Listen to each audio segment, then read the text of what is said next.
Welcome to A Psychologist Talks. This is going to be part 5 in a series about narcissism and narcissistic personality disorder.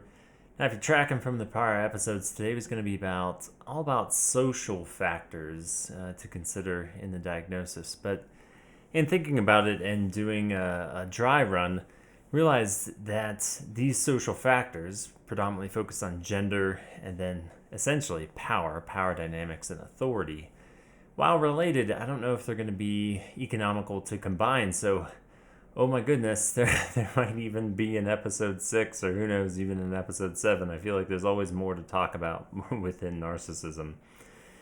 So today, in this episode, I'm going to try to focus more on gender and see how that goes. Now, gender is a tough topic, mainly because it's a gendered construct, and with that, there can be lots of controversy, especially when we talk about narcissism and how that might present with women. And also understanding that, a lot of our personality research by history is based on biological sex versus masculinity and femininity. The cool thing is I don't think there's there's not going to be like major discrepancies here when we talk about gender versus sex, because I think in the masculine world we tend to see more, narcissism come up because of the nature of masculinity. But we're going to talk, though, as gender dynamics and gender socialization changes, so too can personality dynamics, and so we'll be alluding to that, but I guess I'm just asking folks to take a more curious mindset when we're talking about this today, try to remain open-minded and understand that there's limitations in the field as it stands. So gonna try to tackle gender the best I can. So narcissism is highly gendered in the sense that it is directed predominantly at men. And obviously they're in masculinity. And I think for some good reasons, and I think for some not so good reasons as well. If you remember from the episode on the development, I talk about how this is a normal range issue. Like we all have narcissism and the narcissistic defense inside of us. And so with that, one might posit or one might claim, well, then it shouldn't be a gendered issue. It's like, well, yes and no. Because remembering from this developmental episode, I talked about the environment versus biology, or let's do biology and environment versus nature and nurture. And we're still curious about the biology behind narcissism. There's high genetic components when we look at twin-based studies. So it's not irrelevant, the biology piece of it. But you better darn well believe gender socialization does have an influence. And to what degree, it's really hard to say. The gender component is really, really interesting. So one of the consequences here, so let's go through the stats first.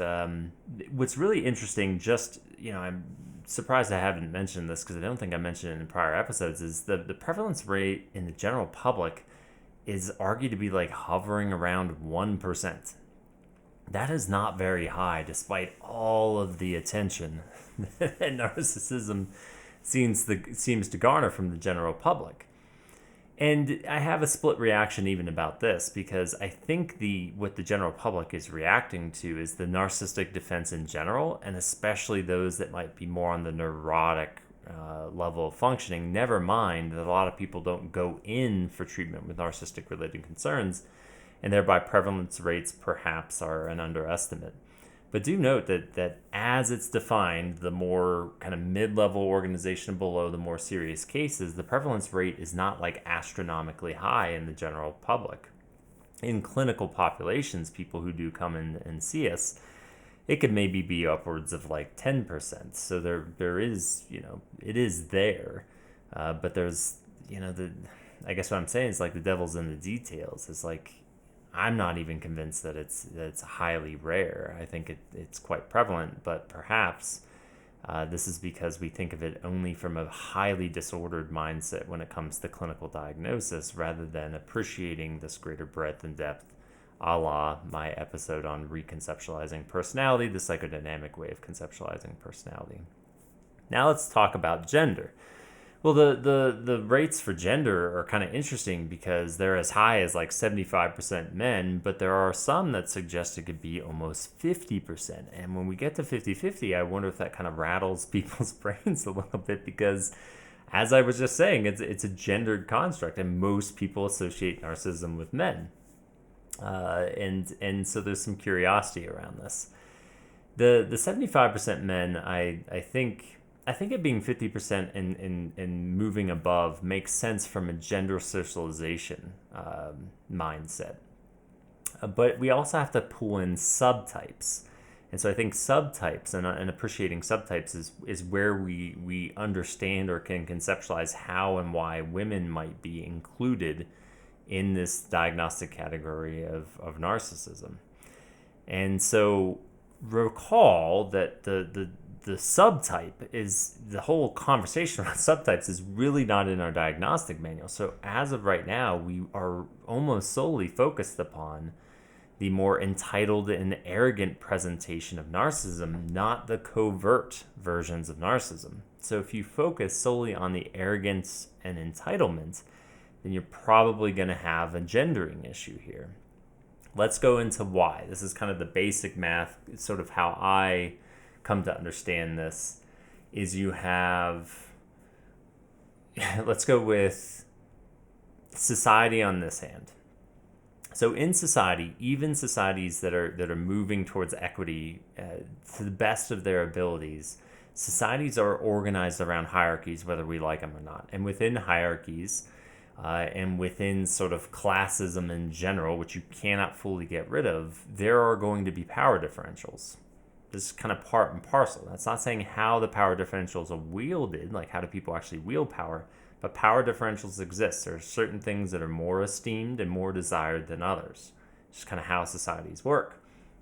On the side of this hand, we've got the narcissistic defense. And if you remember, at the core, there's some sort of fragility, some sort of existential crisis that they're defending against to some sort of varying degree.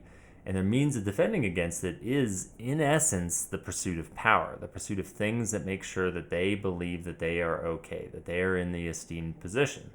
So you've got this interesting juxtaposition, right? You've got a defense that seeks power at all costs, and you have society that has lots of institutions that support this sort of idea that there's a better and a worse, that there are power differentials.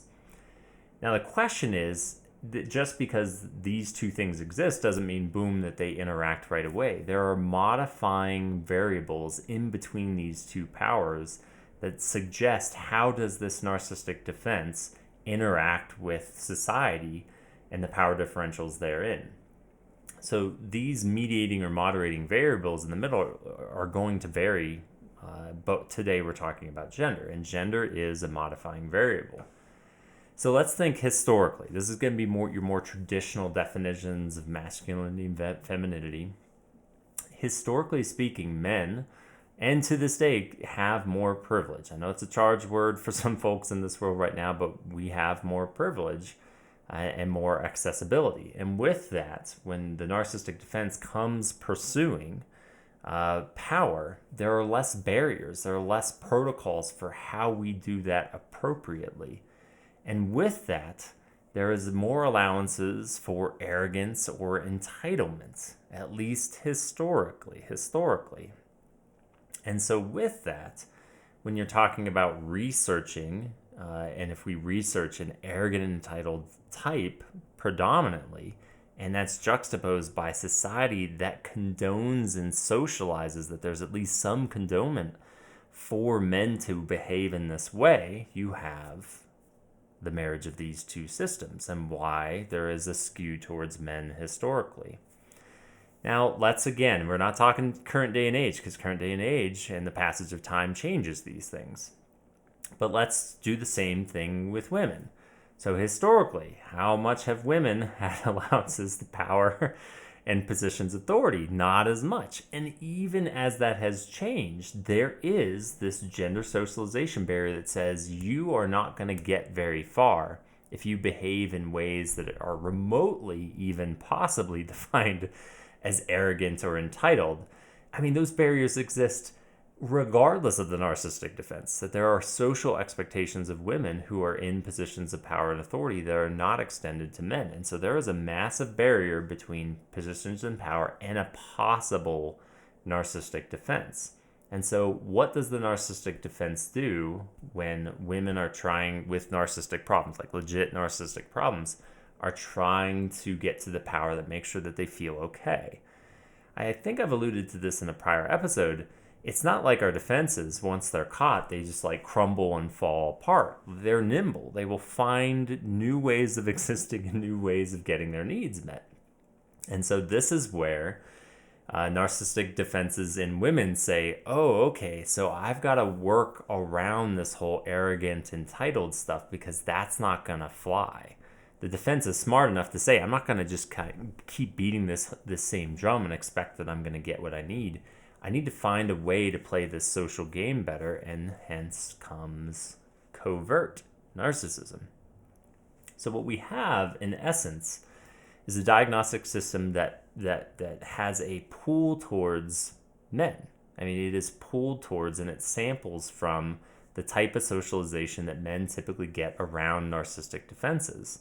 And thereby men are going to be overrepresented with narcissism. Whereas this covert, which is not as widely studied, is likely where women with narcissistic defenses exist. So that's kind of the premise here, is that women are underrepresented because we are studying one subtype too much, that women are more likely represented in the covert realm. Understanding that the covert realm also has lots of men. But here's where we get to the passage of time and the changes in society. So as traditional forms of masculinity have become increasingly challenged, so too are men faced with the dilemma that there is at least some degree of a wall that their defense can't necessarily get through. And so what does the defense do? Well, if you're doing the math, it's going to do exactly the same thing. It's going to say, all right, I got to find a different way to get these needs met. And this whole arrogance thing ain't flying so much for my gender anymore. And so I got to find a way around it. And so you're seeing with men this interesting, I think, division. And that there's not research that's bearing this out yet. I hope researchers out there maybe start looking into this. But I think you're starting to see a decrease in the arrogance and entitlement with men and an increase in the covertness with men. Because the society, at least in the United States, is very much calling for that. It is very much pushing against this arrogance and entitlement. Now you might ask yourself, so what is society then doing with women as they get more power and more authority? Rightfully so. The barriers are coming down a smidge at least. Well, here's where it's kind of interesting is I don't know if I would argue the same kind of shift. Like, men are going down in arrogance and entitlement and going up in covert. I don't know if we're going to say and see the same thing where with women, covert goes down and overt, kind of arrogant, entitled goes up. Because I think society in general is pushing against arrogance and entitlement. It's something we don't like to see as much of, and we'll get into when we talk about like power and authority in the other kind of social focused episode. We're just not we're not as keen on that, at least in the United States, more progressive countries in general. We tend not to like this very much. However, what's really interesting is when you have sects of society, like groups in society, that are still wed to traditional masculine, and let's just call it another charged word, but kind of traditional patriarchal ways of understanding gender and power. What's really interesting is those sects and those groups, at least here in the States, have finally reckoned with the fact that they cannot keep women's voices isolated if they are going to have any power or influence. And so there's this and if you're hearing some ambient noises, my apologies, a trash truck outside. But what's really interesting is they're like, okay, we got to invite people into the fold, but we're unwilling to give up these patriarchal ideas. And so what type of woman do you think is going to be most successful in a system that is inviting women but keeping to these kind of socially regressive highly socially conservative, patriarchal ideologies. The ones that are going to be most successful are the ones that can emulate or align and kind of condone that behavior the most. This is where I come to this notion of it's something I call like borrowing of power. It's false feminism. It's not actually feminism of like inviting these women in because they're still pushing like you need to behave in these more traditionally masculine ways if you're going to align with us. And this, I think, is where you're starting to see an increase in overt, entitled and arrogant, narcissistically defended women. Because it behooves them. I mean, it's the system in which they're entering into is already around this entitlement. Even if it's not fully narcissistic in nature, this sect of the population is very much about like, no, there is power, and this is how you achieve power, and there's a right and a wrong way to get power, and it typically lends itself more to narcissistic issues, which is dovetailing into the next episode about positions of power and authority. So that's kind of the notion that I have, is that you will see an increase in arrogant and entitled because there are certain allowances in certain sects of the population that say, hey, you're allowed to do this and we're going to high five you for it. But I think society in large is not terribly keen on this arrogance and entitlement. So you might see that slight increase with women, but by and large, covertness is still going to be the preferred method. Whereas men, you're going to see a shift quite drastically because there's a higher representation of them in the arrogant and entitled, and now there is a societal push that they need to be more covert with this to be successful, for the defense to live on and protect themselves from the insecurities and the changes that are necessary for them to be healthier for themselves, but also healthier for society. So, I don't know how controversial that is. I mean, the research does bear it out so far. I mean, these tendencies and these trends are supported in literature as of right now, that there tends to be this more kind of covert, social status, like subtle social status stuff that goes on with covertness, and that's where women traditionally exist. Because, again, society forces them to hide that part of that part of them sounds too identifying, but that defense more. So now there's a couple disclaimers here that I think are important. What I'm arguing here is not for, I don't think, like a full-blown 50-50 here. And that, femininity is just as guilty at creating narcissism as masculinity is. I mean, when I talk to women and folks highly feminine, socialized, to more towards femininity, they talk about that there is just a lot of like passive aggressiveness and layers to the whole alleged relating. Like sometimes it's genuine, authentic, and other times there's this like diciness and politics to it, which I think would lend itself to narcissistic defenses. It's just, again, a different version of it. So maybe it's more 50-50 than I appreciate. However, my argument here, and why I think feminism, while it gets a really bad rap for no good reason, why feminism is so important, is it speaks to the importance of relating and equity, and it also borrows very heavily from collectivistic cultures and says, like, coming together as a whole is really valuable and really important. And these ideologies taken together, especially when they're introduced at a young age, can have, in my opinion, a palliative or curative effect on our narcissistic defenses that we all have inside of us. Because if we're all socialized better to be relate to one another and thereby show some vulnerability and actually engage and encounter challenging emotions, the narcissistic defense is going to have a harder time latching on and proliferating and growing because of environmental conditions. Biology is still going to be at play here. We can't fully control for, parents and peers and those sorts of things. But if society at large embraces this more communal mindset, not that individuality is bad, but it balances individuality a little bit better, we might actually see a decrease in narcissistic related issues because there's enough environmental factors protecting against it. And with that, I think that's why, even if women often go unnoticed when it comes to narcissism, I don't think that they're even Steven 50-50, because I think something about that socialization for them is very healthy in mitigating or counterbalancing the narcissistic defense that lives inside all of us. So there's that kind of curious layer to it as well, that maybe while we're seeing shifts because of gender dynamics, if we do a good job in society, maybe incident rates will stay quite low because we're doing a better job with socialization on both ends of the fence, or all ends of the fence. So, number 2, I feel annoyed that I have to say this, but it feels important to say because I don't know who the viewer is. Right? I don't know you. I don't know your personal kind of orientation to things. And I could very easily see that during this conversation, this could be misconstrued somehow as if women have a voice and they speak powerfully and they take up space, that means that they are narcissistic. That is a bit of an inferential leap from anything I've said today, but I want to make this explicitly clear that to allege that anybody is narcissism, and if someone comes to see me, I still, at the end of the day, have to look for that core narcissistic issue and defense. That has to be there.